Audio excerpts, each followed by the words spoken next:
Students, நம்ம இன்றைக்கி என்ன பார்த்துட்ருக்கோன்னா 10th ஸ்டாண்டர்ட் என்சிஆர்டி மேத் புக்கில் எக்ஸசைஸ் 3.1ல் தேர்டு சம் பார்த்துட்ருக்கோம். தேர்டு சம்மில் ஆல்ரெடி 1, 2, 3 ரோமன் வரைக்கும் முடிச்சிட்டோம். இன்றைக்கி இந்த ஃபோர்த் சம் பார்க்க போகிறோம். கொடுத்துருக்க 2 லீனியர் ஈக்குவேஷன் பேர் வந்து கன்சிஸ்டண்ட்டாக இன்கன்சிஸ்டண்ட்டான்னு செக் பண்ண சொல்லியிருக்காங்க.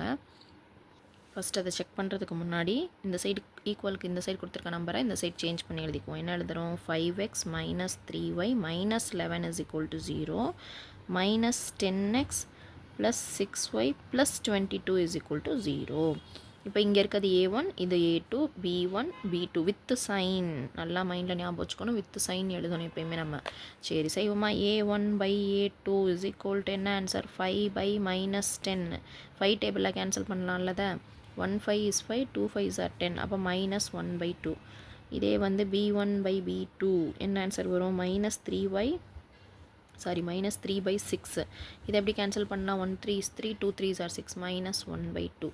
சரி, C1/C2 இதோட வேல்யூ என்ன இருக்குது? -11/22. இது 11 டேபிளில் கேன்சல் பண்ணலாம். 1 11 is 11, 2 11s are 22, -1/2. இப்போ எல்லாமே ஈக்குவலாக வருது இல்லையா? A1/A2 = B1/B2 = C1/C2. இந்த மாதிரி வந்தால் என்ன சொல்யூஷன் எழுதணும்? இந்த இருக்குது, நம்ம ஆல்ரெடி படித்து வச்சுருக்கோம் இல்லையா? என்னது? மெனி சொல்யூஷன் coincident, ஆனால் இந்த 2 linear equationும் consistent. So the given equations are consistent அப்படின்னு எழுதிட வேண்டியதான், முடிஞ்சு. இதே மாதிரி இப்போ லாஸ்ட் ஒரு சம் இருக்குது, அதையும் கண்டினியூஸாக செஞ்சுருவோமா? என்ன வருது? 4/3x plus 2y = 8, 2x plus 3y = 12. இது ஒன்று மட்டும்தான் வித்தியாசமாக இருக்குது. இது நம்ம ஆல்ரெடி செஞ்சோம் இல்லையா? எல்சிஎம் எடுத்து அந்த மாதிரி செஞ்சிடலாம். இது ஈஸினா ஒரே ஒரு நம்பரில் இருக்குதுன்னு வச்சுக்கோங்களேன். ஃபஸ்ட்டு காமனாக அதை 3 எழுதிட்டு இந்த 4x அப்படியே எழுதிடணும். இங்கே 3யை கொண்டு இந்த நம்பர்லையும் இதை வந்து -8 இந்த சைடு கன்சிடர் பண்ணிக்கணும். அதாவது -8 = 0 இப்படி கன்சிடர் பண்ணிவிட்டு இங்கேயும் மல்டிபிள் பண்ணணும். அப்போ 4x, 3 2s are 6y, -8 3s are 24 = 0 அப்படின்னு நம்ம கன்சிடர் பண்ணி வச்சுக்கணும்.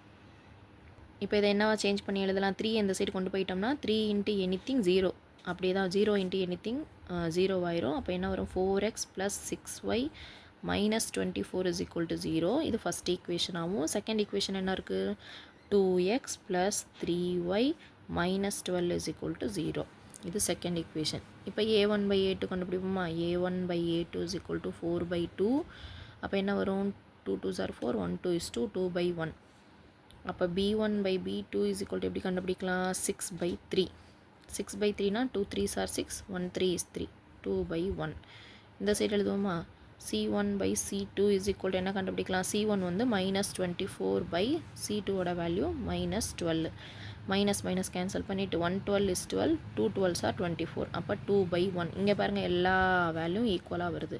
அப்போ A1/A2 = B1/B2 = C1/C2. எல்லாமே ஈக்குவலாக வந்துச்சுன்னா போன சம்மில் அதே மாதிரி தான் ஈக்குவலாக வந்துடுது. So the given linear equations R consistent அப்படின்னு எழுதணும். இங்கேயும் அதே மாதிரி எழுதுவோம். So the given equations are consistent. முடிஞ்சு.